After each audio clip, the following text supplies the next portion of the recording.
வணக்கம் நேர்களே.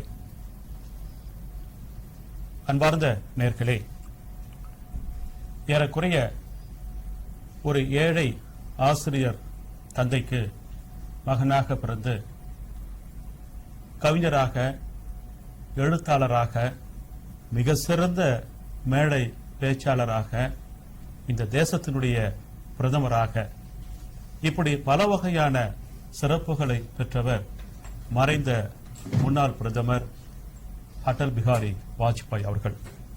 இவரை நான் எப்படி அறிமுகம் செய்வது? ஒரு மகத்தான மனிதனை எந்த உணர்வின் அடிப்படையில், எந்த உண்மையின் அடிப்படையில் நான் அறிமுகம் செய்வது சற்று யோசித்து பார்த்தேன். மகான் அரவிந்தர், மகாகவி பாரதியை போன்று மிக சிறந்த ஒரு படைப்பாளி புரட்சி கவிஞர் பாரதிதாசன் அவர்கள். தூய உள்ளம், அன்புள்ளம், தொண்டுள்ளம், தொல் உலக மக்களெல்லாம் ஒன்றே என்று சொல்லக்கூடிய தாயுள்ளம் யார் என்றால் முன்னாள் பிரதமர் அடல் பிகாரி வாஜ்பாய் அவர்கள். இன்னும் சற்று கூடுதலாக நேர்களை உங்களோடு பகிர்ந்து கொள்ள வேண்டும் என்றால், எல்லோர் வாழ்க்கையும் வரலாறாக மாறுவதில்லை. எல்லோர் வாழ்க்கையும் வரலாறாக மாறுவதில்லை. வரலாறு படைத்தவர்கள் தங்களுக்காக வாழ்ந்ததில்லை என்று சொல்லுவார்கள். இது அப்துல் கலாம் அவர்களுக்கு பிடித்தமான ஒரு அழகான வார்த்தையாகும். நேர்களே, தான் வாழ்ந்தவரை இந்த தேசத்திற்காக வாழ்ந்தவர் முன்னாள் பிரதமர் அடல் பிகாரி வாஜ்பாய் அவர்கள். அப்படிப்பட்ட ஒரு உயர்ந்த மனிதர். அவர் குறித்த சிந்தனைகளை இந்த கண்ணீர் அஞ்சலி நிகழ்ச்சியில் நம்மோடு பகிர்ந்து கொள்வதற்காக 3 முத்தான அறிஞர் பெருமக்கள் இங்கே வந்திருக்கின்றார்கள். ஒருவர் தமிழ் மாமணி நந்திவர்மன் ஐயா அவர்கள் இங்கே வந்திருக்கின்றார்கள். மற்றொருவர் புதுவை மாநில பிஜேபி இயக்கத்தினுடைய துணைத் தலைவர் வே செல்வம் அவர்கள் இங்கே வந்திருக்கின்றார்கள். மற்றொருவர் புதுவை மாநில பிஜேபி இயக்கத்தினுடைய மாநில செயலர் சே ரவிச்சந்திரன் அவர்கள் இங்கே வந்திருக்கின்றார்கள். நேர்களே, 3 அறிஞர் பெருமக்களுக்கும் ஒரு ஒற்றை சிந்தனை, ஒரு உறவு இருக்கிறது. என்னவென்றால், மூவருமே மறைந்த முன்னாள் பிரதமர் அடல் பிகாரி வாஜ்பாய் அவர்களை நேரிலே பார்த்திருக்கின்றார்கள், அவரோடு பேசியிருக்கின்றார்கள் என்ற ஒரு சிறிய பெருமையோடு கண்ணீர் அஞ்சலி இனி உங்களுக்காக அறிஞர் பெருமக்கள் எந்த வகையான கருத்துக்களை நம்மோடு பகிர்ந்து கொள்ளப் போகின்றார்கள் கேட்கலாம். மூவருக்கும் அன்பான வணக்கம். வணக்கம் ஐயா. ஐயா, நீங்க சொல்லுங்க. நீங்க ஏனென்றால் அடல் பிகாரி வாஜ்பாய் என்றவுடன் அவருடைய எழுத்துக்களை நம்மால் மறக்க முடியாது. ஏனென்றால் மிக சிறந்த ஒரு கவிஞர் அவர். அவங்க அப்பா பள்ளி ஆசிரியர். அப்பாவை போன்றே சிறு வயசுல கவிதை திறன் என்பது அடல் பிகாரி வாஜ்பாய் அவர்களுக்கு இருக்கிறது. நீங்கள் ஒரு எழுத்தாளர், புதுவை அரசினுடைய தமிழ் மாநில விருது வாங்கியிருக்கிறீங்க. நீங்கள் முதலாக எந்த ஆண்டு ஐயாவை பார்த்தீங்க? அது குறித்த நினைவலைகள் பகிர்ந்து கொள்ளலாம். அறிஞர் அண்ணாவினுடைய பாராட்டை பெற்றவர், அண்ணாவினுடைய மதிப்பை பெற்றவர், அண்ணாவால் போற்றப்பட்டவர் அடல் பிகாரி வாஜ்பாய் அவர்கள். அண்ணா அவர்கள் மாநிலங்களவையில் இருந்தபோது அண்ணாவினுடைய பேச்சுக்கு இடையிலே குறுக்கிடும் போதெல்லாம் கூட அடல் பிகாரி வாஜ்பாய் அவர் சொல்லுகிற கருத்துக்களை அண்ணா விருந்து ஓதிய காலம் உண்டு. எனக்கு 1967 பொதுத் தேர்தலுக்கு பிறகுதான் டெல்லிக்கு செல்லுகிற வாய்ப்பும், எஸ்டி சோமசுந்தரம் எம்பி அவருடைய அறையிலே நிரந்தரமாக தங்கி டெல்லியிலே இருக்கக்கூடிய தலைவர்களை சந்திக்கக்கூடிய வாய்ப்பும் எனக்கு இருந்தது. அந்த அடிப்படையில் அடல் பிகாரி வாஜ்பாய் அவர்களை பாராளுமன்ற வளாகத்தில், பாராளுமன்றத்திலே பார்வையாளனாக நான் இருந்தபோது 1974 23 ஜூலை 1974 அப்போதைய வெளியுறவுத்துறை அமைச்சராக இருந்த சுரன் சிங் அவர்கள் கச்சத்தீவை இலங்கைக்கு தாரை வார்க்கிற ஒரு ஒப்பந்தத்தை பார்லிமெண்டிலே தாக்கல் செய்கிறார்கள். The re-agreement between the India and Sri Lanka territorial waters என்ற அந்த பில்லை அவர் தாக்கல் செய்த போது அதை எதிர்த்து நாஞ்சில் மனோகரன் அவர்கள் பேசுகிறார்கள், இரா செடியன் பேசுகிறார்கள், மதுரிமாய் பேசுகிறார்கள், மூக்கையா தேவர் பேசுகிறார்கள். தமிழகத்திலிருந்து போன அத்தனை நாடாளுமன்ற உறுப்பினர்கள் மட்டுமல்ல, ஒரிசாவிலிருந்து வந்த நாடாளுமன்ற உறுப்பினர்கள் எல்லாம் கூட அந்த கச்சத்தீவை இந்தியாவினுடைய ஒரு நிலப்பகுதியை அண்டை நாட்டுக்கு சரண் சிங் அவர்கள் இந்த சட்டத்தின் மூலமாக கொடுக்கக்கூடாது என்று பேசுகிறார். ஆனால் அப்போது இந்தியிலே வாஜ்பாய் அவர் சொன்ன ஒரு கருத்து, அத்தனை பேர் சொன்ன கருத்திலிருந்து ஒரு மாறுபட்ட ஒரு கருத்தை சொன்னார்கள். வாஜ்பாய் அவர்கள் சொன்னார்கள் இந்தி மொழியிலே, கச்சத்தீவு என்பது இப்போதைய பெயர், அதனுடைய பழைய பெயர் வாலி தீபம். வாலியும் சுக்ரீவனும் சண்டை போட்ட இடம். வாலியும் சுக்ரீவனும் சண்டை போட்டு வாலி தீப் என்ற பெயருடைய அந்த பகுதி நம்முடைய இந்தியாவோடு தான் இருக்க வேண்டும் என்று பார்லிமெண்டிலே வாஜ்பாய் பேசியதை பார்வையாளனாக இருந்து கேட்டபோது அவர் மீது எனக்கு இருந்த மதிப்பு உயர்ந்து விட்டது. நாம் என்ன சொல்லியிருப்போம்? தமிழர்களுக்குரிய பகுதி, மீனவர்களுக்குரிய பகுதி, ராமநாதபுரம் ராஜாவுக்குரிய பகுதி என்று சொல்லியிருப்போம். ஆனால் இவை எல்லாவற்றையும் விட புராண காலத்திலே இருந்து அவர் அதற்கான ஒரு சான்றை காட்டி, மறுக்க முடியாத சான்றை காட்டி, வாலியும் சுக்ரீவனும் சண்டை போட்ட அந்த இடத்துக்கு பெயரே வாலி தீபம், அது இந்தியாவிலே இருக்க வேண்டும் என்று பார்லிமெண்டிலே அவர் பேசிய பேச்சை கேட்டபோதுதான் அவர் மீது கட்சி கடந்து எனக்கு ஒரு பெருமதிப்பு ஏற்பட்டது அந்த 1974 ஜூலையில். நன்றிங்க. அன்பார்ந்த அறிஞர்களே, கண்ணீர் அஞ்சலி என்ற நேரல் நிகழ்ச்சியில் மறைந்த முன்னாள் பிரதமர் அடல் பிகாரி வாஜ்பாய் குறித்து இந்த நிகழ்ச்சியில் நாம் பேசிக் கொண்டிருக்கின்றோம். வாஜ்பாய் அவர்கள் மறைந்துவிட்ட பிறகு வெளிநாட்டு இதழ்கள் எல்லாம் அவர் குறித்த கட்டுரைகளை எழுதுகின்றன. அதுல என்னுடைய மனசை ரொம்ப வெகுண்டெழுத செய்தி என்னவென்றால், அடல் பிகாரி வாஜ்பாய் யார் என்று பார்க்கின்ற பொழுது ஆளுமை, கடமையின் மீது பக்தி, தலைமை பண்பு என்று சொல்லுகின்றார்கள். ஆளுமை, பர்சனாலிட்டி, கடமையின் மீது பக்தி, மூன்றாவது குவாலிட்டி என்னவென்றால் தலைமை பண்பு, லீடர்ஷிப் குவாலிட்டி என்று சொல்லுகின்றார்கள். அப்ப 3 வகையான தனித்தன்மைகளை பெற்றவர் மறைந்த முன்னாள் பிரதமர்கள். ஐயா, நீங்க வந்திருக்கிறீங்க, நீங்க ஏறக்குறைய ஒரு 35 ஆண்டு காலமா நான் அந்த இயக்கத்தில் உங்களை பார்க்கிறேன். நீங்கள் அது போல கடமை பக்தி உள்ளவர். நீங்க முதலாக ஐயாவை எந்த ஆண்டு பார்த்தீங்க? அது குறித்த கருத்துக்களை பகிர்ந்து கொள்ளலாம். நான் 1998 பிரதமரா 2வது முறையா பிரதமரா இருக்கும்போது நம்முடைய புதுச்சேரி மாநிலத்துக்கு வந்தார். அப்போ அவரை பார்க்கக்கூடிய, நேரடியா பேசக்கூடிய ஒரு வாய்ப்பு கிடைச்சது. நான் அந்த சமயத்துல அவருக்கு சால்வை அணிவித்து அவர்கிட்ட பேசும்போது அவர் என்ன கையை பிடிச்சுக்கிட்டு அவரு ஆங்கிலத்தில் என்ன கேட்டது, உங்க பேர் என்ன, நீங்க என்ன பண்றீங்க, என்ன வருமானம் வருது, உங்க குடும்பம் எந்த அளவுக்கு இருக்கு, இந்த மாதிரி விஷயங்களை இது பண்ணார்.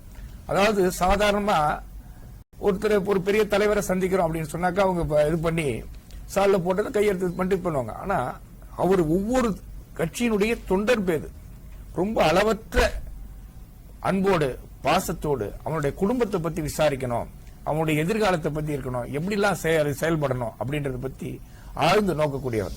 அவரை நான் முதல் முறையா சந்திச்சேன்.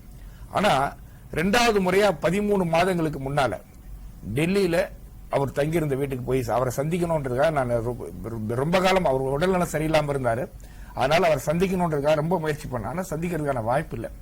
ஒரு 13 மாதங்களுக்கு முன்னால திடீர்னு ஒரு அழைப்பு, வேற வேலையா போயிருந்தேன். அப்ப நான் போன் பண்ணி பேசும்போது அவருடைய உதவியாளர்கிட்ட பேசினேன். அவர் என் கூட ஒரு 4 நண்பர்கள் வந்திருந்தாங்க. அவங்க எல்லாம் சேர்ந்து போய் அவரை சந்திக்கிறதுக்கான வாய்ப்பு கிடைச்சது. ஆனா அப்போ அவரால் பேச முடியல. ஆனா அப்போ அவருக்கு எந்த விதமான நோய் இல்லை. ஆனா அவர் பேச முடியல. தொண்டையில சின்ன குழாய் மூலமா அவருக்கு உணவு இது பண்ணியிருந்தது. அவர்கிட்ட பார்க்க இது பண்ணி அவரு காதுல சொன்னாங்க, அவர் இது மாதிரி பாண்டிச்சேரியில இருந்து வந்திருக்காரு, சீனியர் காரியகர்த்தா, இது மாதிரி செல்வம் வந்திருக்காரு, உங்களை பார்க்கணும்ன்று. அவர் கண் இமையால மட்டும் அதை ஆமோச்சாரம் அவரால் திருப்பி பேச முடியல. அந்த நேரத்துல உண்மையிலே அவரை சந்திச்ச அந்த இது ஒரு மகிழ்ச்சியான தருணம். ஏன்னா ஒரு வாய்ப்பு இருக்குமா இருக்காதா அப்படின்ற நிலையில நான் போய் அந்த சந்திச்சதை மறக்க முடியாத ஒரு நிகழ்வா நான் நினைக்கிறேன். நன்றிங்க ஐயா. இப்ப நீங்க ஒரு அழகான கருத்தை பதிவு பண்ணியிருக்கிறீங்க. என்றால் அவர் உயிராக இருந்த பொழுது அவரை பார்ப்பதற்கான வாய்ப்பு இறைவன் உங்களுக்கு கொடுத்திருக்கின்றார்.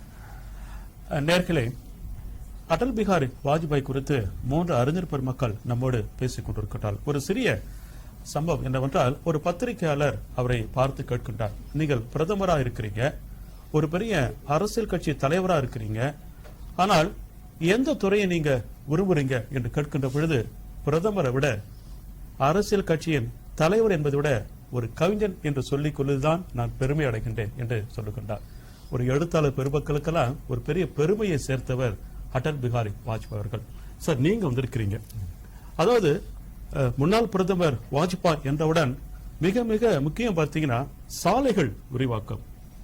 ஏனென்றால் பல கிலோமீட்டர் அளவுள்ள பெங்களூரு, கொல்கத்தா, டெல்லி போன்ற அத்தனை நகரங்களையும் இணைக்கக்கூடிய அந்த சாலைகளை அவர் ரொம்ப கட்டமைச்சார். தங்க நாற்கர சாலை திட்டம் என்பது, அது குறித்து உங்களுக்கு கருத்துக்கள் என்ன? ஒரு காலத்துல துபாய் மற்ற அமெரிக்கா இப்படி பல நாடுகள்ல தான் 4 வழி சாலை தங்க நாற்கரை சாலை திட்டம் இருந்தது. அந்த தங்க நாற்கரை சாலை திட்டத்தை எடுத்துக்கொண்டு வந்ததனுடைய விளைவு என்னன்னு கேட்டீங்கன்னா, இன்னைக்கு டிரான்ஸ்போர்ட் மூலியமா பல டீசல் விலை குறைந்தது, அடுத்தது சரக்கு போக்குவரத்து குறைந்தது, இப்படி எண்ணற்ற பல வசதிகளை அடல் பிகாரி வாஜ்பாய் அவர்கள் பிரதமராக இருந்தபோது செயல்படுத்தப்பட்டது. அன்றைக்கு புதுச்சேரி மாநிலத்துடைய பாரதிய ஜனதா கட்சியினுடைய மாநில தலைவராக இருந்த எங்களுடைய திரு கேசவேலு அவர்கள் ஒரு பெங்களூர் நடந்த தேசிய செயற்குழு கூட்டத்திலே ஒரு விண்ணப்பம் அவர்களிடம் வழங்கப்பட்டது.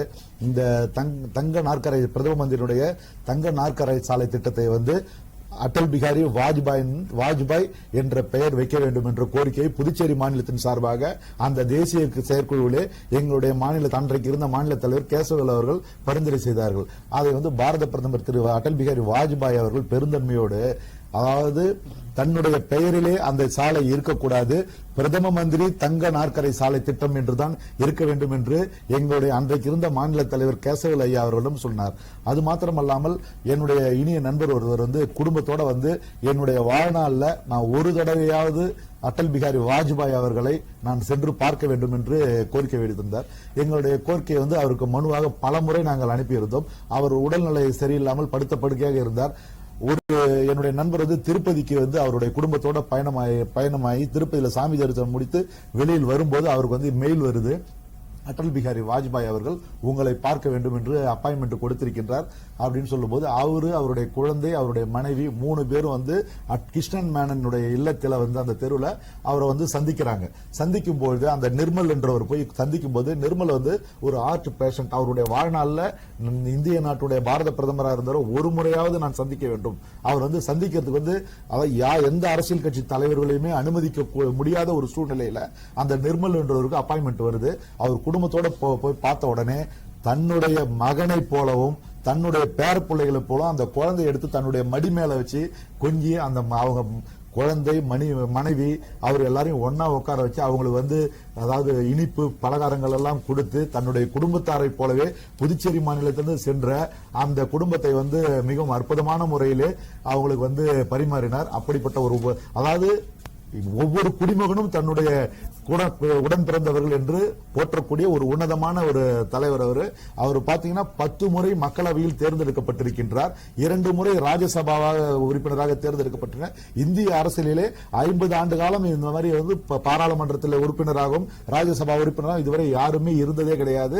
வெளிவிவகாரத்துறை அமைச்சராக இருந்தபொழுது அவர் ஐநா சபையிலே முதலில் இந்தியிலே பேசிய ஒரே இந்தியர். அதற்கு பிறகு பேசியதும் அவர்தான். அவர் பாரத பிரதமராக ஆன பிற்பாடு அந்த ஐநா சபையிலே இந்தியிலே பேசினார். அது மாத்திரமல்லாமல், அதாவது அவருக்கு மிக மிக ஒரு கொடுப்பனையான பாக்கியம் என்னவென்றால், ஒரு மகனும் தந்தையும் ஒன்றாக படித்தது அவர் வாழ்க்கையில் தான் நடந்தது.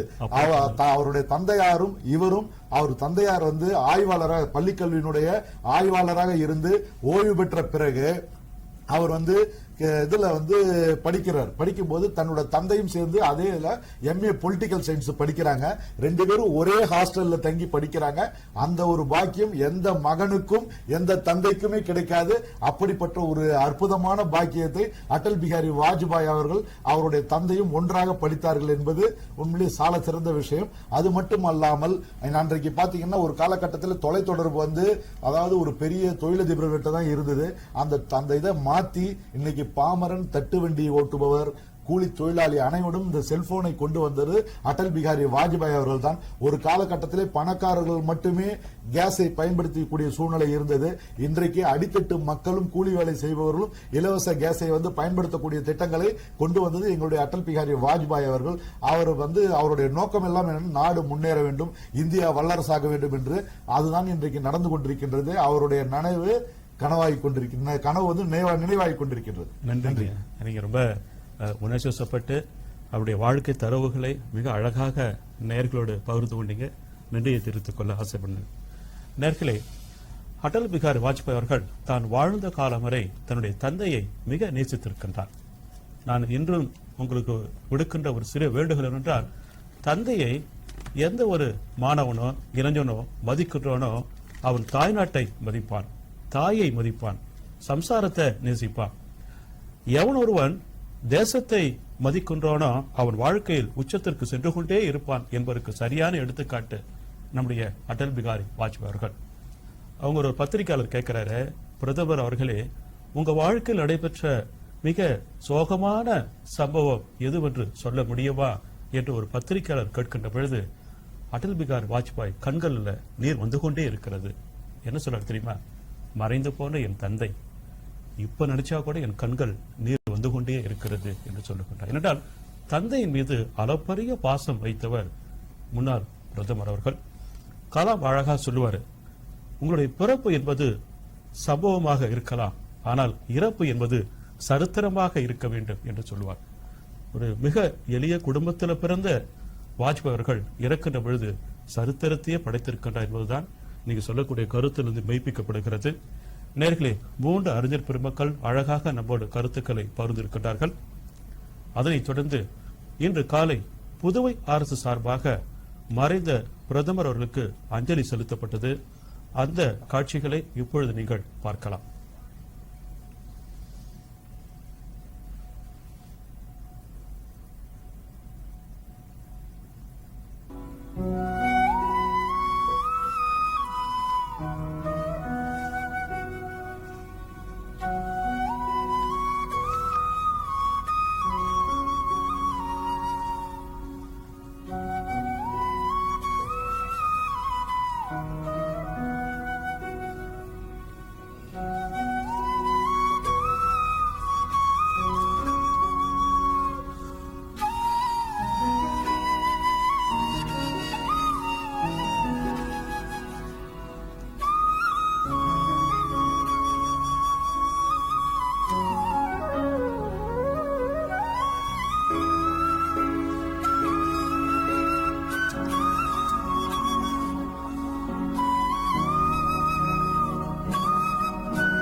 நேர்களே, ஒரு பெரிய சகாப்தத்தை நிகழ்த்திருக்கின்ற சாதனை நாயகர் முன்னாள் பாரத பிரதமர் ஐயா அடல் பிகாரி வாஜ்பாய் குறித்த காட்சிகளை இப்பொழுது நீங்கள் பார்த்தீர்கள். இந்த நிகழ்ச்சியை பொறுத்தவரை அடல் பிகாரி வாஜ்பாய் அவருடைய நினைவலைகள் அது குறித்த பல செய்திகளை 3 அறிஞர் பெருமக்கள் நேர்களே நம்மோடு அழகாக பகிர்ந்து கொண்டிருக்கின்றார்கள். மீண்டும் பேசலாம் சார். இப்ப அடல் பிகாரி வாஜ்பாய் என்றவுடன் அவருடைய அந்த பேச்சு ஆளுமை, வள்ளுவன் 2000 ஆண்டுகளுக்கு முன்னால சொலல்வல்லான் சோர்விலான் அஞ்சான் அவனை இகழ்வல்லல் யாருக்கும் அரிது என்று சொல்லியிருக்கின்றான், அரிது என்று எழுதியிருக்கின்றான். அப்ப மேடை பேச்சு அவருக்கான அடையாளமாக பார்க்கப்படுகிறது. நீங்க ஒரு பெரிய பேச்சாளர், அவருடைய அந்த மேடை ஆளுமை குறித்து உங்களுடைய கருத்துக்களை பதிவு பண்ணுங்க. அவருடைய பாராளுமன்ற உரைகளையே பேரறிஞர் அண்ணா அவர்களே பாராட்டி இருக்கிறார்கள். அப்படிப்பட்ட அண்ணா எப்படி தமிழிலே அடுக்குமொழியிலே பேசக்கூடியவரோ அதே போல அழகான இந்தியிலே பேசக்கூடியவராக அடல் பிகாரி வாஜ்பாய் அவர்கள் திகழ்ந்தார்கள். அதை விட அவருடைய மக்கள் மீது அவருக்கு இருந்த ஈடுபாடு, ஒரு சிறிய மாநிலமானாலும் கூட புதுச்சேரி மாநிலத்தின் மீது அவருக்கு இருந்த ஈடுபாடு, இவற்றை நான் இங்கே பதிவு செய்ய வேண்டிய நிலையிலே இருக்கிறேன்.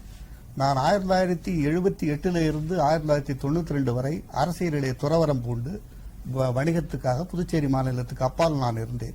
94 ஒரு இளைஞர் பேரவையை தொடங்கி நான் டெல்லிக்கு சென்ற போது அடல் பிகாரி வாஜ்பாய் அவர்களை சந்தித்து புதுச்சேரிக்கு மாநில அந்தஸ்து வேண்டும், இந்த மாநில அந்தஸ்து வேண்டும் என்ற கோரிக்கையை எதிர்க்கட்சி தலைவராக இருந்த அடல் பிகாரி வாஜ்பாய் அவரிடத்தில் நான் அளித்த நாள் 11/7/1994. அங்கிருந்து நான் இங்கே வருகிறேன். திரும்ப அவருடைய தனி செயலாளராக இருந்த PL சர்மா அவர்கள், private secretary to the leader of the opposition, அவர் என்னுடைய மனுவை பெற்றுக்கொண்டதற்கு அவருடைய இதை பதிலாக அவர் அனுப்புகிறார். ஒரு சிறிய ஒரு மனுவாக இருந்தாலும் கூட அது தொடர்பான பதிலை உடனுக்குடன் அழைக்கக்கூடிய பண்பினை அவர்கள் பெற்றிருந்தார்கள். இதற்கு அடுத்தபடியாக அவரை நான் சந்திக்கக்கூடிய வாய்ப்பு எனக்கு ஏற்பட்டது என்பது 31/7/2000 ஏற்பட்டது.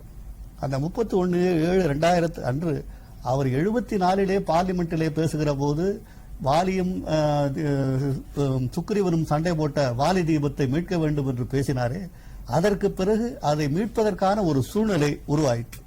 அது என்ன சூழ்நிலை என்றால், ஐக்கிய நாடுகள் மன்றம் ஒரு சட்டத்தை இயற்றியது, உலகத்துக்கே பொருந்தக்கூடிய ஒரு சட்டத்தை, இன்டர்நேஷனல் லா ஆஃப் சீஸ் என்பதை 1982 ஐக்கிய நாடுகள் மன்றம் இயற்றியது.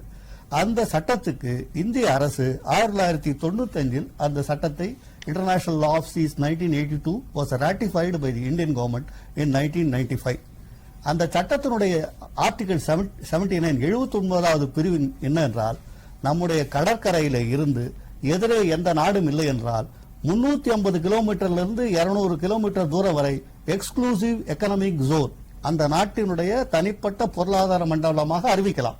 எதிரே அடுத்த நாடு இல்லை என்றால், ஒரு வெறும் கடல் பகுதி இருக்கு என்று சொன்னால் அறிவிக்கலாம். அக்கம் பக்கத்து நாடுகள் இருந்தால் அந்த நாடுகளோடு பேசி ஒரு நாட்டினுடைய கடல் எல்லையை விரிவாக்கம் செய்வது, கடல் எல்லை எக்ஸ்க்ளூசிவ் எக்கனாமிக் ஜோன், இதை விரிவாக்கம் செய்யக்கூடிய வாய்ப்பினை இந்த 1982 இன்டர்நேஷனல் லா ஆஃப் சீஸ் ஏற்படுத்தியது. அதை இந்திய அரசு அதை ராட்டிஃபை செய்ததால நாம் அதை கேட்கக்கூட உரிமை பெற்றிருந்தோம். இதை நான் என்ன பண்ணோம், ஒரு இந்தியிலும் ஆங்கிலத்திலும் கடல் எல்லை நீட்சி, கச்சத்தீவு மீட்சி, கவனிக்குமா வாஜ்பாய் ஆட்சி என்று ஒரு 500 புத்தகங்களை அடித்து அனைத்து பார்லிமெண்ட் உறுப்பினர்களுக்கும் கொடுத்துவிட்டு, இது அடல் பிகாரி வாஜ்பாய் அவர்களுக்கான மனு. அதில் ஜார்ஜ் பெர்னாண்டஸ் பாதுகாப்பு அமைச்சர், வெளியுறவுத்துறை அமைச்சருக்கான நகல், அந்த இதை அது ஒரு புத்தகமாகவே கொடுத்தோம். இதை நேரடியாக அடல் பிகாரி வாஜ்பாய் அவரிடத்தில் கொடுத்த போது அவர் மகிழ்ந்தார்.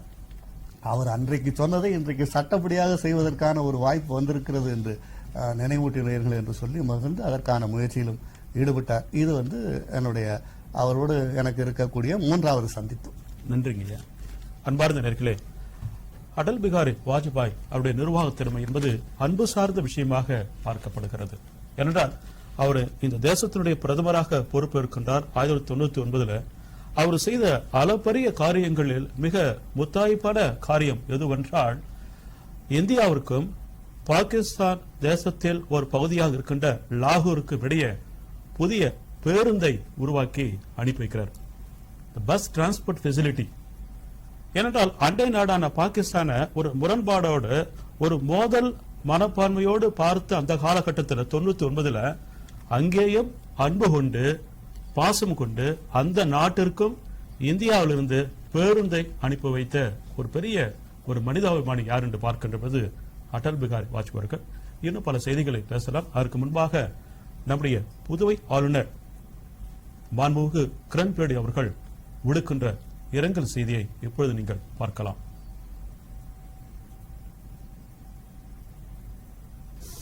I feel very sorry that our former Prime Minister, Mr. Atal Bihari Vajpayee, is not with us physically anymore. Central. I remember Mr. Vajpayee most fondly as a police officer, where I interacted with him several times,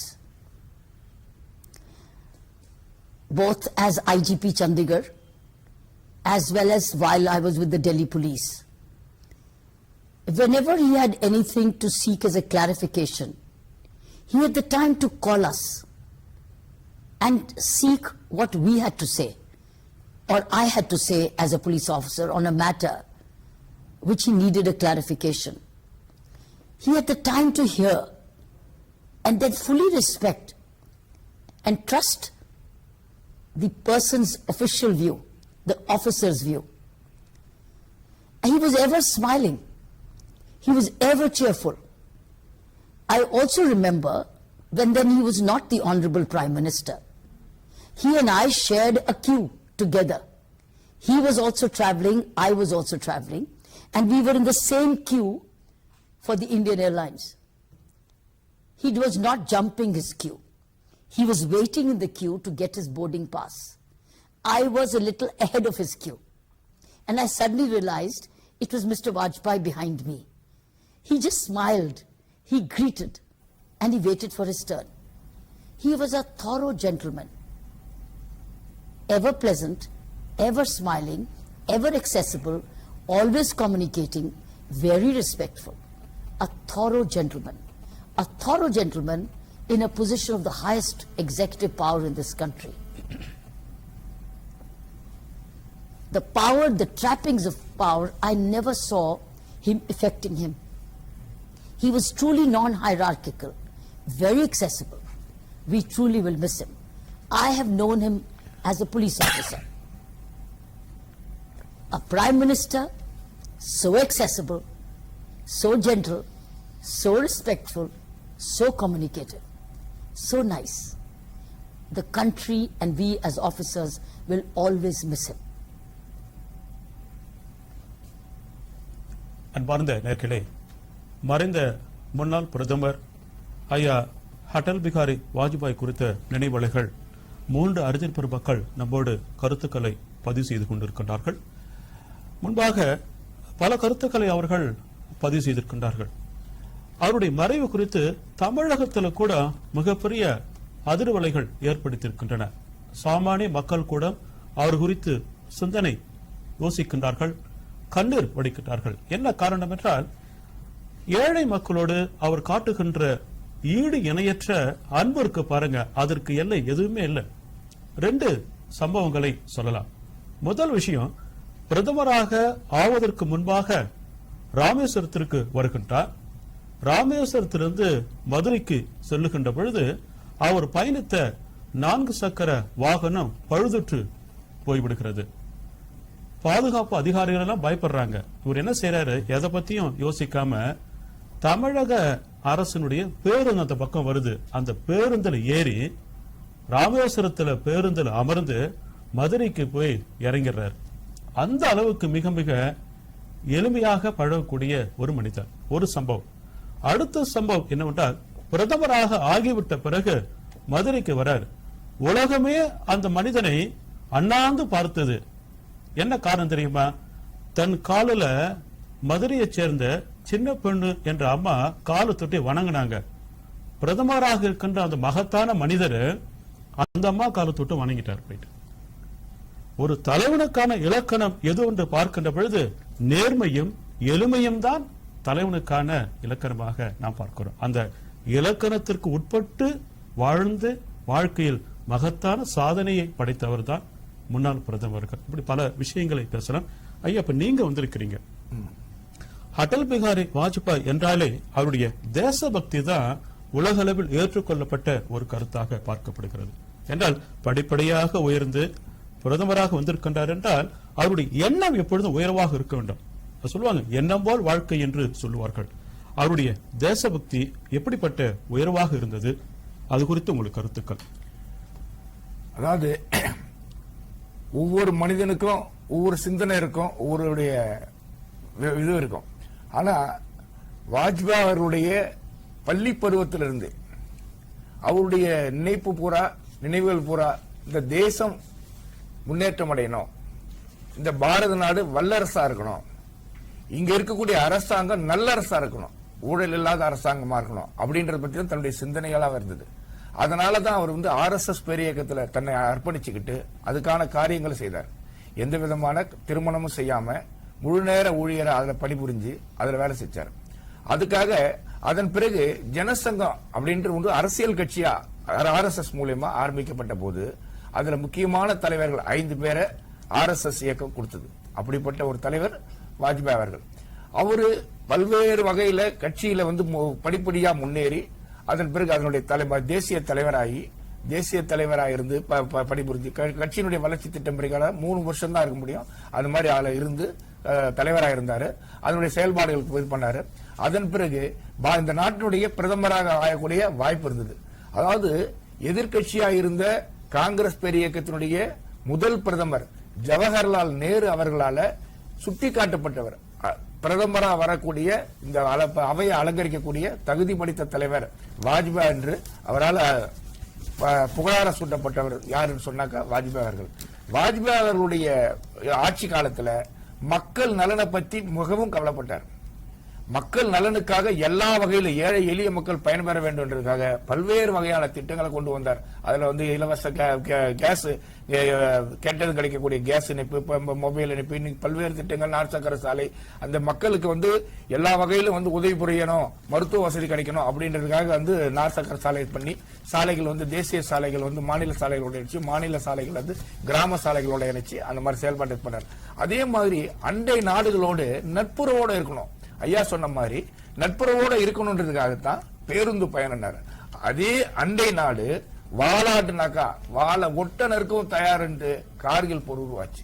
இந்த நாட்டுல பல்வேறு விதமான போர்கள் நடந்திருக்கு. 1948 இருந்து 71 வரைக்கும் பல்வேறு விதமான போர்கள் நடந்திருக்கு. ஆனா கார்கில் போர் 2000 நடந்த கார்கில் போர்ல தான் ஒரு பிடி மண்ணை கூட அந்நியனுக்கு விட்டு கொடுக்க மாட்டோம் அப்படின்ற உறுதியா இருந்தார். அதுக்கு முன்னால் நடந்த பேர் பல பகுதிகள் வந்து இழந்துட்டோம். பாகிஸ்தான் இழந்திருக்கோம், சீனா கூட இழந்திருக்கோம், ஆனா இருந்திருக்கோம். ஆனா இந்த விஷயத்துல அவர் பிரதமரா இருக்கிற காலத்துல ஒரு பிடி மின்ன கூட அந்நியனுக்கு விட்டு கொடுக்க மாட்டேன்னு சொல்லிட்டு அந்த விஷயத்துல தெளிவா இருந்தார். அதே மாதிரி தன்னுடைய நாட்டின் மீது வந்து ரொம்ப பற்று இருந்தார். அந்த பற்றினுடைய அடிப்படையில் தான் ஐநா சபையில போய் ஆங்கிலம் நல்லா புலமை பெற்றவர் தான், ஒன்னும் சாதாரண ஆள் கிடையாது, ஆங்கில புலமை பெற்றவர் தான். ஆனாலும் கூட நான் என்னுடைய இந்திய தேசத்தின் மொழியான ஹிந்தியில தான் பேசுவேன் சொல்லி தெளிவா பேசினார். அது மட்டும் இல்ல, அந்த ரெக்கார்டு மறுபடியும் அவரே இது பண்ணி 2வது முறை பிரதமராயும் அங்க போய் பேசும்போது இந்தியில தான் பேசினார். நாட்டு இது அவருடைய கடைசி மூச்சு எப்படி இருந்ததுனாக்கா ஒவ்வொரு வினாடியும் இந்த தேசபக்தி தேசபக்தி தேசபக்தி அதை ஊட்டணும்ன்றதுக்காக தான் ரொம்ப போராடினாரு. அதுல இன்னைக்கு வந்து மக்கள்கிட்ட வந்து தேசபக்தி இன்னைக்கு பாத்தீங்கன்னு சொன்னா நாடு முழுக்க அவருடைய மறைவுக்காக நாடு முழுக்க கண்ணீர் விட்டுட்டு இருக்கு. அது ஒரு பெரிய வேற ஒரு நல்ல தலைவருக்கு அழகு. மக்கள் வந்து இறந்துட்டாக்கா அதுக்காக கஷ்டப்படணும் அப்படின்ற நிலையில இன்னைக்கு வந்து இந்த நாட்டினுடைய முன்னாள் பிரதமராக இருந்த வாஜ்பாய் அவர்களை கிராமங்கள்ல கூட வாஜ்பாய்க்காக கண்ணீர் விடக்கூடிய மக்கள் நிறைய பேர் இருக்காங்க. அப்படிப்பட்ட ஒரு தலைவனை நம்ம இழந்துட்டு இந்த நாடே துக்கப்படக்கூடிய இந்த சூழ்நிலை இருக்கு. ஏன்னா உங்களுக்கு நன்றியை தெரிவிச்சுக்கொள்ள ஆசைப்படுறேங்க. என்னவென்றால் ஒரு அழகான கருத்தை நேயர்களோடு நீங்க பகிர்ந்திருக்கிறீங்க. தமிழ்ல சொல்லுவாங்க, அன்பு என்று வந்துவிட்டால் நான் தங்கம், அன்பு என்று வந்துவிட்டால் நான் தங்கம், கோபம் என்று வந்துவிட்டால் நான் சிங்கம் என்று சொல்லுவார்கள். நீங்க அழகா சொன்னீங்க ஐயா பத்தி. அதாவது அன்பு பாராட்டி அண்டைய தேசத்தோடு அன்பாக இருக்க வேண்டும் என்பதற்காகத்தான் பேருந்து விட்டாரு. ஆனால் அதே நேரத்தில் பிரச்சனை என்று வந்துவிட்டது என்றால் இந்த தேசத்திற்காக கார்கில் வார், அதாவது ஆபரேஷன் சக்தி என்று சொல்லிக்கணும், அதுக்கு பெயர் வச்சாரு. ஆபரேஷன் சக்தி என்று பெயர் வச்சாரு. உண்மையிலே அவருடைய அறிவாற்றல், அவருடைய அந்த தைரியத்தை மிக அழகாக நீங்க பகிர்ந்து கொண்டீங்க. நன்றியை தெரிவித்துக் கொள்ள ஆசைப்படுகின்றேன். அன்பார்ந்த நேயர்களே, இன்று காலை புதுச்சேரியினுடைய முதலமைச்சர் மாண்புமிகு வே. நாராயணசாமி அவர்கள் விடுக்கின்ற இரங்கல் செய்தியை இப்பொழுது நீங்கள் காணலாம்.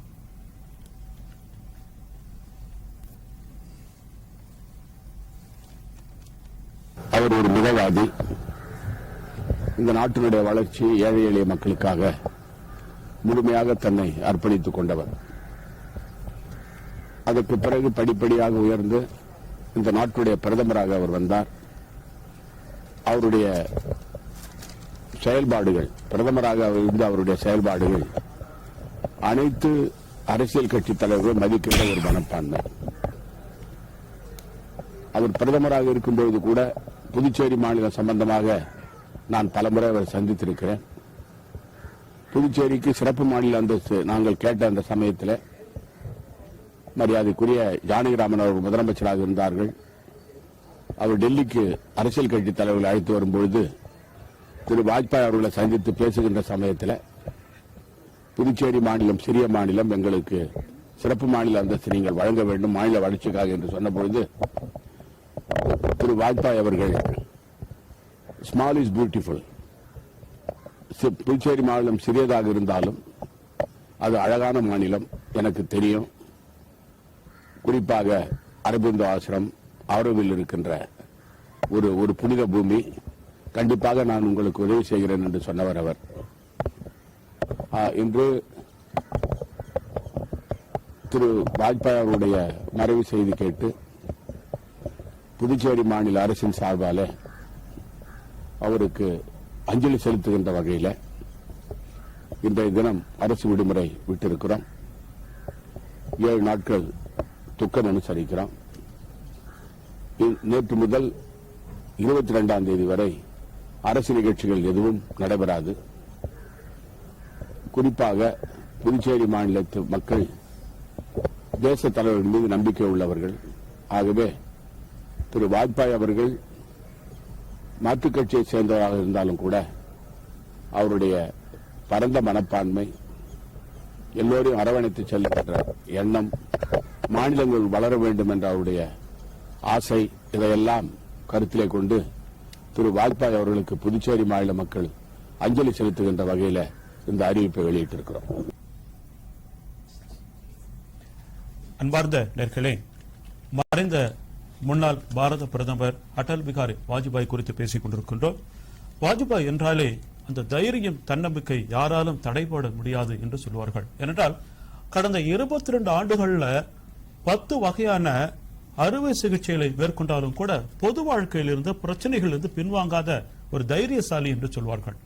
தமிழகத்தை பொறுத்தவரை பெரியார் அவர்கள் 90 வயசு கடந்து கூட தெரு தெருவாக கையில சிறுநீர் பையை வைத்துக் கொண்டு மக்கள் மத்தியில் பிரச்சாரத்தை மேற்கொண்டார். இந்த மக்கள் சமூகம் தன்னம்பிக்கை மிகுந்த பகுத்தறிவான சமூகமாக இருக்க வேண்டும் என்று வாழ்நாள் முழுவதும் எப்படி தமிழகத்தில் பெரியார் போராடினாரோ அதுபோன்று இந்திய மக்களுக்காக தைரியமாக போராடிய மகத்தான மனிதர் அடல் பிகாரி வாஜ்பாய் அவர்கள்.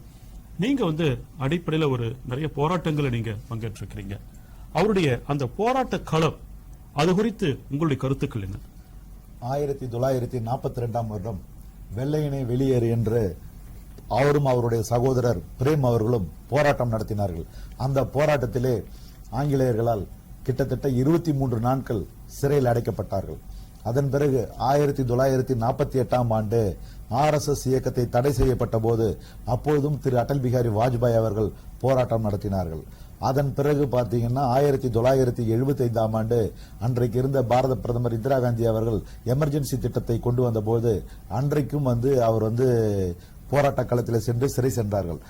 அவர் போராட்டம் என்றால் தைரியமிக்க ஒரு தலைவர் அவர். அது மட்டும் இல்லாமல் புகழின் உச்சிக்கு சென்றவர். காரணம் என்ன? அதாவது வாழும் போதே பாரத ரத்னா விருது பெற்ற ஒரே பிரதமர் அடல் பிகாரி வாஜ்பாய் அவர்கள். அவர் கிட்டத்தட்ட 8 விருதுகளை வாங்கி இருக்கிறாரு. அதுல சிறந்த விருது பாரத ரத்னா விருது. அதன் பிறகு பாத்தீங்கன்னா அதாவது பத்ம விபூஷணன் விருது வாங்கியிருக்கிறாரு. அந்த பாரத ரத்னா விருது தன் 2015ஆம் ஆண்டு அன்றைக்கு இருந்த ஜனாதிபதி திரு பிரணாப் முகர்ஜி அவர்களுடைய கரங்களால் வழங்கப்பட்டது. அதன் பிறகு பாத்தீங்கன்னா அவர் கிட்டத்தட்ட 3 முறை பாரத பிரதமராக, இந்திய நாட்டினுடைய பாரத பிரதமராக இருந்திருக்கிறார். அதாவது 13 நாள் பிரதமராகவும் 11 மாதங்கள் பிரதமராகவும் 5 ஆண்டுகள் பிரதமராகவும் இருந்திருக்கிறார். அந்த காலகட்டத்தில் பார்த்தீங்கன்னா ஒரு தாழ்த்தப்பட்ட சமுதாயத்தைச் சேர்ந்த திரு KR நாராயணன் அவர்கள் ஜனாதிபதியாக இருந்திருக்கின்றார்கள். அதன் பிறகு பார்த்தீங்கன்னா சிறுபான்மை சமுதாயத்தைச் சேர்ந்த திரு APJ அப்துல் கலாம் அவர்கள் ஜனாதிபதியாக இருந்திருக்கின்றார்கள். இப்படிப்பட்ட ஒரு உன்னதமான சாதனைகளை புரிந்தவர் அடல் பிகாரி வாஜ்பாய் அவர்கள். அது மாத்திரமல்லாமல் உலக அரங்கையே திரும்பி பார்க்க வைத்தவர். அந்த ராஜஸ்தான் மாநிலத்திலே பாலைவனத்திலே பொக்ரான் அணுகுண்டை வெடிக்க வைத்து அதாவது அமெரிக்கானுடைய சேட்டலைட்டுடைய கண்களுக்கு கூட தெரியாமல் அந்த பொக்ரான் அணுகுண்டை வெடித்து மறுநாள் காலையில் அவருடைய பாராளுமன்ற அலுவலகத்திலே பேட்டி கொடுக்கும் போதுதான் அந்நிய நாட்டுக்கெல்லாம் தெரியும் இந்தியா பொக்ரான் அணுகுண்டை வெடித்திருக்கின்றது என்று. அது மட்டுமல்லாமல் 2000 வாக்குல கார்கில் போர் நடத்தினார். கார்கில் போர் நடத்தி அன்றைக்கு பாகிஸ்தானியர்களை ஓட ஓட விரட்டி அந்த நம்முடைய நாட்டிலிருந்து ஓட ஓட விரட்டி செய்தவர் அந்த நம்முடைய அடல் பிகாரி வாஜ்பாய். தைரியமிக்க ஒரு தலைவர், போராட்டமிக்க தலைவர், புகழினுடைய உச்சிக்கே சென்றவர். அவர் அத்தனை விருதுகளையும் வாங்கியிருக்கின்றார். அது மட்டுமல்லாமல் அவருடைய பள்ளி காலகட்டங்களிலும் பல போராட்டங்களிலே கலந்திருக்கின்றார். அவர் கவிஞர், எழுத்தாளர், நல்ல பாடகர், இப்படி பல விஷயங்களை அவரை பத்தி சொல்லலாம். அவரை பத்தி சொல்லணும்னா மணிக்கணக்கா நம்ம சொல்லினே இருக்கலாம். அது வந்து அவர் இருந்த காலகட்டத்தில் ஒரு சிறுபான்மையர் சமுதாயத்தை சேர்ந்தவர் தான் ஜனாதிபதியாக வேண்டும் என்று அதுல உறுதியாக இருந்தார், வைராக்கியமாக இருந்தார். அது யார் இருக்க வேண்டும் என்று பார்த்து பொதுவான ஒரு மனிதர் இருக்க வேண்டும் என்று ஒரு இந்திய நாட்டுடைய விஞ்ஞானியாக இருக்கக்கூடிய ஏபிஜே அப்துல் கலாம் ஜனாதிபதியாக வேண்டும் என்று அதுல உறுதியாக இருந்து அவரை ஜனாதிபதியாக ஆக்கினார். அதன் பிறகு ஜனாதிபதியாக திரு அப்துல் கலாம் அவர்களை அடுத்து வந்த அரசாங்கம் ஆக்கவில்லை. அந்த பெருமை முழுக்க அடல் பிகாரி வாஜ்பாய் அவர்களையே சேரும். நன்றிங்க சார், மிக அழகாக கருத்தை பதிவு பண்ணிருக்கீங்க. நேர்களே, 2000 ஆண்டுகளுக்கு முன்னால் தோன்றிருக்கின்ற மகான் திருவள்ளுவர் அறிவு அற்றம் காக்கும் கருவி செருவார்க்கம் உள்ளழிக்கல் ஆகா அரண் என்று சொன்னார். அறிவு தான் ஒரு மனிதனுக்கான பாதுகாப்பு கவசம் என்று சொன்னார். அழகா சொன்னீங்க நீங்க. ஏன்னா அப்துல் கலாம் எந்த வகையான குடும்ப பின்னணியும் இல்லாம தமிழகத்தினுடைய ராமேஸ்வரம் என்ற ஒரு சின்னஞ்சிறு தீவுல மரக்கலங்கள் செய்து வாழ்க்கையை ஓட்டி கொண்டிருந்த ஒரு ஏழை குடும்பத்தை சேர்ந்த ஒரு மனிதனுக்கு ஜனாதிபதி என்ற ஒரு அந்தஸ்தை வழங்கின மகத்தான மனிதர் நம்முடைய அடல் பிகாரி வாஜ்பாய். ஒரே காரணம் தெரியுங்களா? ஒரு அறிவார்ந்த மனிதர் என்ற ஒரே காரணத்திற்காகத்தான் அப்படிப்பட்ட எந்த வகையான எதிர்பார்ப்பும் இல்லாமல் பெரிய ஒரு பொறுப்பை வாரி கொடுத்தாரு. நீங்க இந்த கருத்தை மிக அழகா பதிவு இருக்கிறீங்க. நேர்களே, அடுத்த கட்டமாக நம்முடைய புதுச்சேரியினுடைய மாண்புமிகு சட்டப்பேரவைத் தலைவர் ஐயா வே. வைத்திலிங்கம் அவர்கள் விடுத்திருக்கின்ற இரங்கல் செய்தி உங்கள் பார்வைக்காக.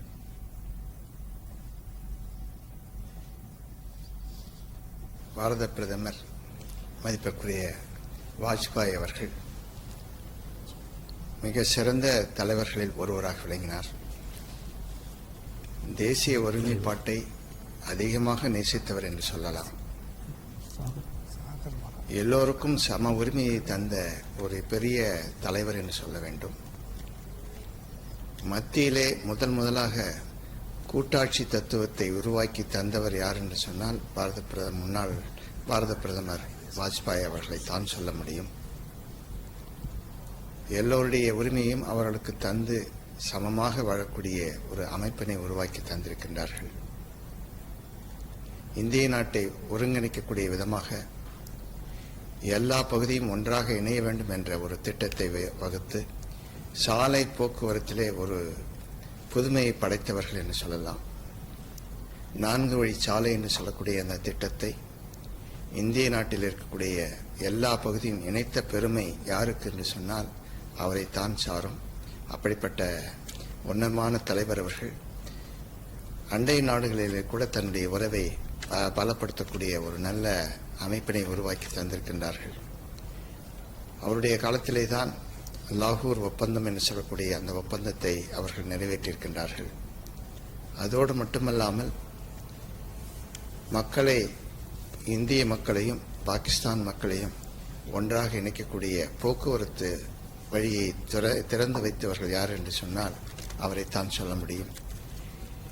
இந்திய துணை கட்டத்தில் இருக்கக்கூடிய அனைத்து நாடுகளும் ஒன்றாக இணைக்க வேண்டும் என்று சொல்லக்கூடிய ஒரு மனப்பான்மை படைத்த ஒரு உன்னதமான தலைவரை நாம் இழந்து நிற்கின்றோம்.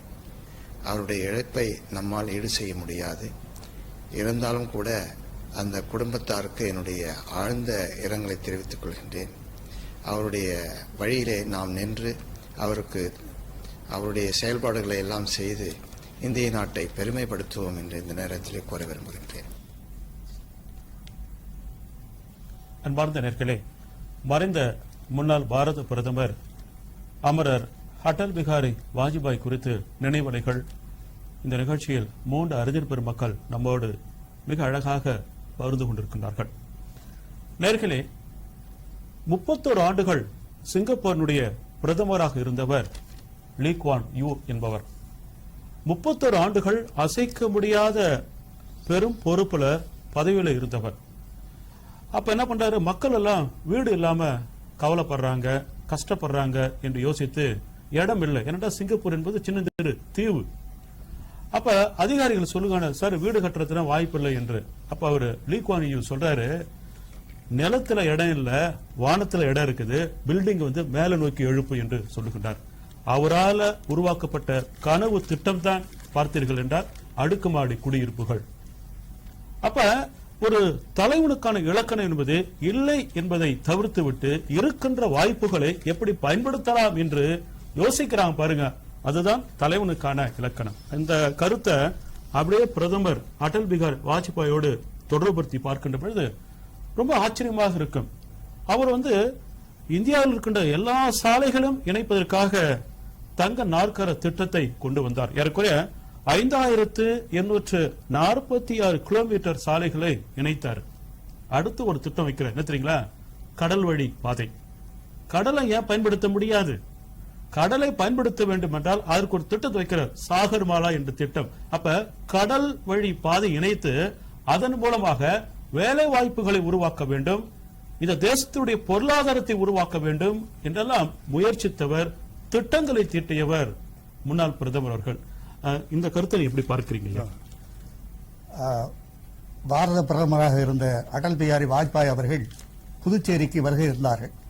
இப்போது இருக்கிற சட்டமன்ற கட்டடத்தை வேறொரு இடத்திலே கட்ட வேண்டும் என்று, பயன்படுத்தப்படாமல் கிடக்கிற துறைமுக பகுதியிலே கட்ட வேண்டும் என்று, அடிக்கல் நாட்ட வேண்டும் என்று அவரை அழைத்தார்கள். அவர் வருகிற அந்த ஹெலிகாப்டருடைய ஒலி வானிலை கேட்டுக்கொண்டிருக்கிற நேரத்தில் இந்திய பாதுகாப்புத்துறை அமைச்சராக இருக்கக்கூடிய ஜார்ஜ் பெர்னாண்டஸ் அவருடைய தனிச் செயலாளர் அசோக் சுப்பிரமணியம் அவர்கள் என்னுடைய இல்லத்துக்கு ரொமன் ரோலன் வீதியில இருந்தேன். ஜார்ஜ் சாப் பேச விரும்புகிறார் என்று சொன்னார்கள். நான் பேசினேன். உன்னை தூத்துக்குடி துறைமுகத்திலே அரங்காவலராக போட வேண்டும் என்று நினைக்கிறேன் என்று சொன்னார் பெர்னாண்டஸ். மக்களுக்கு பயன்படுமானால் ஏற்றுக்கொள்கிறேன் என்று சொன்னேன். 1999 முதல் 2001 வரை 2 ஆண்டு காலம் தூத்துக்குடி துறைமுக பொறுப்பு குழு கழகத்திலே நான் அரங்காவலராக வாஜ்பாய் அரசில் இது தரைவழி போக்குவரத்துறை அமைச்சராக இருந்த நிதிஷ்குமார் அவர்களால் நியமிக்கப்பட்டேன்.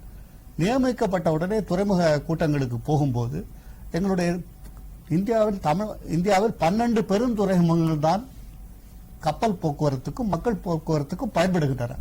7517 கிலோமீட்டர் நீண்ட கடற்கரை உடைய நம்முடைய நாட்டில் அரபிக்கடலில் இருந்து வங்கக்கடல் வரை 187 சிறு குறு துறைமுகங்கள் இருக்கக்கூடிய இந்த பகுதியில் இந்த துறைமுகங்கள் எல்லாம் புதுச்சேரி துறைமுகங்கள் போல பயன்படாமலே கிடக்கிறது. மீன்பிடி துறைமுகம் என்பார்கள். மக்களுக்கோ சரக்கு போக்குவரத்துக்கோ அதை பயன்படாமல் இருக்கிறது என்று துறைமுக சபை கூட்டத்திலே மச்சேந்திரநாதன் அவர்கள் தலைவராக இருந்தார், நான் அரங்காவலராக இருந்தேன். அப்போது இந்த பிரச்சனை எழுப்பி நேஷனல் சீவேஸ் என்று ஒரு இதை உருவாக்க வேண்டும், கொள்கை மத்திய அரசு வகுத்து விட்டால் தனியாரும் பயன்படுத்தலாம், அரசு கப்பல்களும் அங்கே போகலாம் என்று துறைமுகத்திலே நாங்கள் தீர்மானமாக நிறைவேற்றினோம். நிறைவேற்றிய தீர்மானத்தை நம்முடைய அடல் பிகாரி வாஜ்பாய் அவர்களுக்கு ஜார்ஜ் பெர்னாண்டஸ் அவர்கள் மூலமாக டெல்லியிலே கொண்டு போய் சேர்த்தோம். அதைத்தான் நாங்கள் நேஷனல் சீவேஸ் என்று இங்கே துறைமுக பொறுப்பு கழகத்திலே நிறைவேற்றிய இந்த தீர்மானத்தை எடுத்து வைத்த இந்த கருத்தை தான் தமிழ்நாட்டுக்கு வாஜ்பாய் அவர்கள் வந்தபோது, ஜெயலலிதா அவர்கள் முதலமைச்சராக இருந்தபோது கன்னியாகுமரியிலும் நாகர்கோயிலிலும் இந்த கார்ல வாஜ்பாயோடு ஜெயலலிதா ஒன்றாக போகிற அந்த நிகழ்ச்சியிலே கலந்து கொள்ளும் போது நேஷனல் சீவேஸ் என்ற ஆங்கிலத்திலே நாங்கள் சொன்னதை சாகர் மாலா கடல் மாலை திட்டம் என்று மாற்றி வாஜ்பாய் அவர்கள் அறிவித்தார்கள். வாஜ்பாய் அவர்கள் அதை அறிவித்த பிறகும் கூட அவருடைய அந்த கனவு திட்டம் அடுத்து வந்த காங்கிரஸ் அரசுகளால் தொடப்படாமல் நிறைவேற்றப்படாமல் இருந்தது. அதற்கு பிறகு மோடி அவர்கள் ஆட்சி பொறுப்புக்கு வந்தபோது என்னுடைய அருமை நண்பர் பொன் ராதாகிருஷ்ணன் அவர்கள் எனக்கு மிக நெருக்கமானவர். பொன் ராதாகிருஷ்ணனுடைய நாகர்கோயில் இல்லத்தில் அவருடைய நாற்காலிக்கு பக்கத்திலே ஒரு தமிழ் தாயினுடைய முழு உருவ சிலை இருக்கிறது. சிலப்பதிகாரம், மணிமேகலை, திருக்குறள் போன்ற காவியங்கள் எல்லாம் அணிகலனாக இருக்கக்கூடிய அந்த தமிழ் தாய் சிலையை வைத்திருக்கக்கூடியவர் பொன் ராதாகிருஷ்ணன். அவரிடத்தில் என்ன எடுத்து சொன்னது மட்டுமல்லாமல் அருண் ஜெய்ட்லி அவர்களுக்கும் இது வாஜ்பாயின் அறிவித்த இந்த திட்டத்தை காங்கிரஸ் அரசு நிறைவேற்றவில்லை, நிறைவேற்ற வேண்டும் என்று சொன்ன பிறகுதான் இன்றைக்கு நிதின் கட்காரியின் தலைமையிலான அந்த கப்பல் போக்குவரத்து துறை, நம்முடைய பொன் ராதாகிருஷ்ணன் தலைமையிலான அந்த துறை இந்த திட்டத்தை, அதாவது இப்ப நம்ம போஸ்ட் ஆபீஸே நம்பி இருந்தோம், குரியர் வந்த பிறகு குரியரை பயன்படுத்துகிறோம், தரவழி போக்குவரத்தை ஏன் நம்பிக்கொண்டிருக்க வேண்டும்? இப்படி 7517 கிலோமீட்டர் நீண்ட கடற்கரையில் 187 சிறு துறைமுகங்கள் இருக்க போது ஹோவர் கிராப்ட் என்று ஒரு மணலிலே போகக்கூடிய கப்பல்கள், நம்முடைய பேருந்து நிறுத்தத்திலே கப்பலை கொண்டு வந்து நிறுத்தி மக்களை ஏற்றி கொண்டு போய் அந்த மணலிலே இறக்கி கடவுளை உங்க காரு வண்டியெல்லாம் எடுத்து சென்னைக்கு போகக்கூடிய அந்த மாதிரி கப்பல்கள் எல்லாம் இன்றைக்கு வந்திருக்கிறது. ஏன் உங்களுக்கு பிரிட்டனுக்கும் பிரான்சுக்கும் இடையிலே அந்த காலத்துல என்ன பண்ணாங்க? இந்த மாதிரி கப்பல்ல தானே காரெல்லாம் ஏத்தினா அங்க போனோம், மோட்டார் பைக் ஏத்தினோம் அந்த கரைக்கு போனாங்க. அதை பயன்படுத்தலாம் என்று திட்டமிட்டவர்.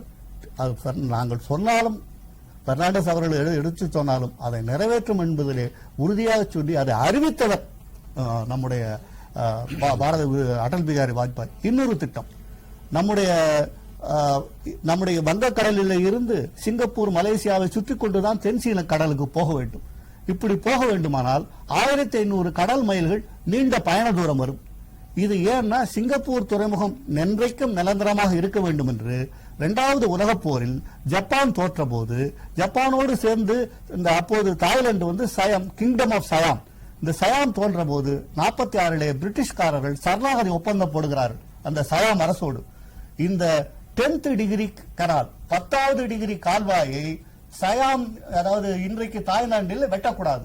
நம்ம வங்கக்கடல்ல இருந்து அந்த குறுகுகிற இடத்தில், தாய்லாந்து குறுகுகிற இடத்தில் 75 கிலோமீட்டர் தூரத்துக்கு ஒரு கால்வாயை வெட்டிவிட்டால் நம்முடைய அந்தமான் நிக்கோபார் பகுதியிலிருந்து நேராக போய்விடலாம் தென்சீன கடலுக்கு. 1800 கிலோமீட்டர் கடல் மைல்கள் மிச்சப்படும். இப்படிப்பட்ட ஒரு திட்டத்தை செய்யக்கூடாது என்று பிரிட்டிஷ்காரர்கள் எழுதி வாங்கினார்கள். யாரிடத்திலே? தோற்றுவிட்ட அப்போது அரச பரம்பரை ஆண்ட சயாம் அரசிடத்திலே. அதுதான் இன்றைக்கு தாய்லாந்து நாடு. அதற்கு என்ன சொன்னார்கள்? இந்த 10வது டிகிரி கால்வாயை சயாம் கட்டாவிட்டால் இந்திய அரசு 5 கோடி ரூபாயை தாய்லாந்து அரசுக்கு, சயாம் அரசுக்கு கொடுக்கும் என்று சொன்னார்கள். இந்தியாவுடைய பிரதமராக இருந்த ஜவஹர்லால் நேருடைய அரசுதான் முதல் அந்த வெள்ளைக்காரர்கள் கொடுத்து விட்டு போன அந்த ஒப்பந்தத்தை, அந்த வாக்குறுதியை நிறைவேற்றி அப்படி ஒரு பாதையை வெட்டக்கூடாது என்று 5 கோடி ரூபாயை அந்த சயாம் அரசுக்கு கொடுத்தது. இதை வாஜ்பாய் அவர்கள் தாய்லாந்துக்கு போகிறார்கள். அங்கே பிரதமராக தக்கஷின் சினவந்தரா இருக்கிறார்கள். தக்கஷின் சினவந்தராவிடத்தில் பேசி இது இண்டோ தாய்லாந்து உடன்பாடாக நான் பெரும்பகுதி ஜார்ஜ் பெர்னாண்டஸ் இல்லத்திலே இருப்பவர். ஜார்ஜ் பெர்னாண்டஸில் சொன்னால் அவர் அடுத்த நிமிஷமே அவருடைய நண்பரான, எனக்கு எல்லா பெருமையும் என்னாலே கிளைம் பண்ண முடியாது. I am a friend of a friend. Atal Bihari வாஜ்பாயினுடைய நண்பரான பெர்னாண்டஸுக்கு நான் நண்பர் என்பதனாலே அவர் மூலமாக சொல்ல முடிந்தது. இருவருக்கும் மனு அளித்தோம். நாங்கள் மனு அளித்த அந்த நாள், வாஜ்பாய் அவர்களுக்கு மனு அளித்த நாள் வந்து இருக்கு. அதாவது வந்து 3/11/2003. இது ஒரு திட்டம், நிறைவேறாமல் போற திட்டம். இன்றைக்கு நம்முடைய கப்பல்கள் சுத்தி கொண்டு போகின்றன. 1500 கடல் மைல்கள் நமக்கு அதிக தூரமாகிறது. ஷார்ட்கட், நம்ம வந்து இங்க ஊருக்கு போறதுக்கெல்லாம் ஷார்ட்கட், பைபாஸ் எல்லாம் போடுறாங்க. கடல்ல ஒரு பைபாஸ் போடக்கூடாதுன்னு வெள்ளக்காரன் தடுத்துட்டு போயிருக்கான் 46ல. காங்கிரஸ்காரங்க அதை இன்னை வரைக்கும் அதை வந்து விடல. வாஜ்பாய் அவர்கள் முயற்சி எடுத்தார்கள். வாஜ்பாய் முயற்சி எடுத்த பிறகு திரும்ப வந்த காங்கிரஸ் அரசு அதை ஒன்றும் பண்ணல. இப்போது மோடி அரசுடைய நிலையில அது வந்து இருந்து கொண்டிருக்கிறது. இந்த பனாமா கால்வாய் வந்து விட்டது, சூயஸ் கால்வாய் வந்து விட்டது. எப்போதும் இந்த 10th டிகிரி கால்வாய், நம்முடைய புதுவையினுடைய ஆளுநராக இருந்த NN ஜா அவர்கள் அந்தமான் நிக்கோபார் தீவினுடைய ஆளுநராக இருந்த போது அவருக்கு இங்கிருந்து நான் அந்த கடிதம் எழுதி அந்த கால்வாய்க்கு தமிழன் கால்வாய் என்று பெயர் வைக்க வேண்டும் என்று கேட்டதும் கூட புதுவை தினத்தண்டியிலே வந்திருக்கிறது. நன்றிங்க. அன்பார்ந்த நேயர்களே, ஒரு மனிதன் குறித்து பேசுகின்ற பொழுது அவர் சார்ந்த எத்தனையோ ஆளுமை பண்பாட்டு நெறிகள், எத்தனையோ வரலாற்று சிறப்புகள் எல்லாம் வந்து கொண்டே இருக்கின்றன. அழகான அற்புதமான கருத்தை நீங்க பதிவு செய்திருக்கீங்க. நேயர்களே, இனி புதுச்சேரி இன்றைக்கு நடைபெற்ற அந்த இரங்கல் செய்தியில் நம்முடைய மாண்புமிகு பாராளுமன்ற உறுப்பினர் திருமிகு ராதாகிருஷ்ணன் அவர்கள் விடுக்கின்ற இரங்கல் செய்தியை இப்பொழுது நீங்கள் காணலாம். முன்னாள் பாரத பிரதமர் திரு வாஜ்பாய் அவர்கள் இந்திய தேசத்தின் அரசியல் தலைவர்கள் மிகப்பெரிய தலைவராகார். அவருடைய இழப்பு ஈடு செய்ய முடியாத ஒரு பேரிழப்பாகும். 9 முறை மக்களவை உறுப்பினராகவும் 2 முறை மாநிலங்களவை உறுப்பினராகவும் ஏறத்தாழ 50 ஆண்டு காலம் பாராளுமன்றத்திலே இந்த நாட்டினுடைய வளர்ச்சிக்காக பாடுபட்டவர். அனைத்து அரசியல் கட்சி தலைவர்களாலும் மிகுந்த மதிக்கப்பட்ட ஒரு மாபெரும் தலைவர் அவர்கள். அவர் பிரதமராக இருந்தபொழுது நாட்டின் முன்னேற்றத்திற்காக பல்வேறு திட்டங்களை செயல்படுத்தியவர். அணு குண்டு சோதனையின் மூலமாக உலக நாடுகளை இந்தியாவின் பக்கம் திரும்ப செய்தவர். எல்லோருடமும் அன்பாக பழகக்கூடிய ஒரு மாமனிதர். அவருடைய இழப்பு மிகுந்த பேரிழப்பாகும். அவருடைய இழப்பால் வாடும் அவர்களுடைய வருந்தி வாடும் அவருடைய குடும்பத்தாருக்கும் பாரதிய தொண்டர்களுக்கும் என்னுடைய ஆழ்ந்த இரங்கலை தெரிவித்துக் கொள்கின்றேன். அன்பார்ந்த நேயர்களே, அடல் பிகாரி வாஜ்பாய் என்றாலே அவருடைய அந்த மனிதநேய பண்பாடு. அண்ணா அவர்கள் அழகாக சொல்வார்கள், மாற்றான் தோட்டத்து மல்லிகைக்கும் மனம் உண்டு என்று சொல்வார்கள். எதிர்க்கட்சியாக இருக்கலாம், ஆளுங்கட்சியாக இருக்கலாம், முரண்பாடுகள் மத்தியில் அன்பு பாராட்டுவதுதான் தலைவனுக்கான இலக்கணம் என்று சொல்வார்கள். இந்த நோக்கத்தோடு ஐயா அடல் பிகாரி வாஜ்பாய் வாழ்க்கை பார்க்கின்ற பொழுது ஏற்குறைய 4 மாநிலங்கள் சார்பாக பாராளுமன்ற உறுப்பினராக தேர்வு செய்யப்பட்ட ஒரே அரசியல் கட்சி தலைவர் யார் என்றால் நம்முடைய வாஜ்பாய் அவர்கள். உத்தரப்பிரதேசம், மத்திய பிரதேசம், குஜராத், டெல்லி 4 மாநிலங்கள் சார்பாக தேர்வு செய்யப்பட்ட ஒரே பாராளுமன்ற உறுப்பினர். அப்ப வெவ்வேறு ஸ்டேட்டா இருக்குது, ஆனால் அவர்கள் தேர்வு செய்கின்ற பாராளுமன்ற உறுப்பினர் யார் என்றால் அடல் பிகாரி வாஜ்பாய் என்றால் அந்த அளவுக்கு அன்பும் பாசமும் பண்பும் உள்ள மகத்தான தலைவர். நான் சொன்ன பாருங்க, அவருக்கு எதிரிகள் என்பதே இல்லை என்று சொல்வார்கள். யாராக இருந்தாலும் சரி, அவங்களுடைய மனசு கடினப்படக்கூடாது என்பதற்காக எவ்வளவு அழுத்தமான கருத்துக்களை கூட நாசுக்காக நயம்பட பேசுகின்ற வைக்கின்ற திறமையான ஒரு பண்பாடு மிக்க மனிதர். இந்த கருத்து எப்படி பார்க்கிறீங்க நீங்க? பொதுவாகவே அரசியல்ல மாற்று மாற்று சிந்தனை இருக்கும், எதிர் முகாமில் இருப்பாங்க, வேற வேற கருத்து கொள்கை அப்படின்லாம் கூட இருக்கும். அப்படிப்பட்ட தலைவர்கள் கூட, ஆனா வாஜ்பாய் விஷயத்துல ஒரு சின்ன விஷயம் கூட சொல்ல முடியாது. அண்ணா சொல்லும்போது கூட சொன்னாங்க, அண்ணா எப்படி இது பண்ணாரு, அவர் கூட எப்படி பழகினாரு, எப்படி கருத்து இருந்தது அப்படின்னு. அதே மாதிரி அண்ணா அவர்களும் அல்லது தமிழகத்தை சேர்ந்த டாக்டர் கலைஞர் அவர்களும், நம்ம டாக்டர் ராமதாஸ் அவர்களும், வைகோ அவர்களும், அதே மாதிரி பாராளுமன்றத்தில் இருக்கக்கூடிய எல்லார்கிட்டையுமே அவர் ரொம்ப நெருங்கி பழகக்கூடியவர். நம்ம புதுச்சேரிக்கு வரும்போது அவர் அன்னைக்கு கூட்டணி கட்சி தலைவர்கள், பல்வேறு கூட்டணி கட்சி தலைவர்கள் வந்திருந்தாங்க. அந்த அவருடைய வரவேற்புல, அந்த வரவேற்புல ஒவ்வொருத்தரையும் பேர் சொல்லி கூப்பிட்டார். நம்ம தமிழ்நாட்டை சேர்ந்த புதுச்சேரிக்கு சேர்ந்த தலைவர்கள் பேர் சொல்லி கூப்பிடுற அளவுக்கு அவருக்கு அறிமுகமா இருந்தாங்க. அதே மாதிரி பாராளுமன்றத்துல அவர் பேசுறாருன்னு சொன்னாக்கா எல்லாரும் பல்வேறு இடத்துல இருப்பாங்க, ஆனா வாஜ்பாய் பேசுறாருன்னு சொல்லி இது பண்ணி வந்ததுமே எல்லாருமே அவருடைய பேச்சாற்றல், கவிஞர் ஒரு கவிஞரா மட்டும் இல்லாம பேச்சாற்றல் அவரை இது பண்றதுக்கான இதுவே இல்லை. பாராளுமன்றத்தில் ஒரு ஓட்டுல தோல்வி அடையக்கூடிய சூழ்நிலை இருந்தது. அந்த சூழ்நிலையில் அவர் கடைசி அவருடைய பேச்சுல அப்போ நிறைய பேர் ஆதரிக்கிறதுக்காக சில விஷயங்கள் அவங்க கிட்ட பேசுறதுக்காக சொல்றாங்க. அப்போ ஒரு விஷயம் தெளிவா சொன்னார், அதாவது நான் சந்திக்க வேண்டியது அரசியல் தலைவர்கள் அல்ல, நான் இந்த மக்களை சந்திக்க போகிறேன் அப்படின்னு சொல்லிட்டு மக்கள்கிட்ட சந்திச்சு பேசி அதன் பிறகு அவர் ஆட்சியில 5 ஆண்டு காலம் நிறைவு செய்தார். இப்படிப்பட்ட எல்லா விஷயத்திலுமே நேர்மையா இருக்கணும், நாட்டுப்பற்றோட இருக்கணும் அப்படின்றத மற்ற தலைவர்களுக்கு மற்ற அரசியல் கட்சிகளுக்கு சொல்லி தந்தவர் வாஜ்பாய் அவர்கள். மிக நன்றிங்க சார். ஏன்னா பல வகையான கருத்துக்கள் அரசியல் இருந்தாலும் பாத்தீங்கன்னா அந்த முரண்பாடுகளை கூட மோதலாக உருவாக்காமல் அந்த முரண்பாடுகளை கூட மிக நாசுக்காக கையாளுவது ஒரு தனிப்பெரும் தகுதியாகும். அந்த தகுதிமிக்க தலைவர் அடல் பிகாரி வாஜ்பாய் என்ற கருத்தை நீங்க மிக அழகாக இங்க பதிவு செய்திருக்கிறீங்க. மிக நன்றி சார். நீங்க இப்ப வந்திருக்கிறீங்க, பல கருத்துக்களை நீங்க பகிர்ந்திருக்கிறீங்க. இப்ப ஒரு தலைவன் என்று வருகின்ற பொழுது பல வகையான திறன்களை நாம பார்க்கிறோம். நீங்க மற்ற தலைவர்களுக்கும் அடல் பிகாரி வாஜ்பாய் அவர்களுக்கும் ஒப்பிடுகையில் என்ன வகையான திறன் இருப்பதாக நீங்க பார்க்கிறீங்க? உங்க பார்வையில நான் பார்க்கறேன்.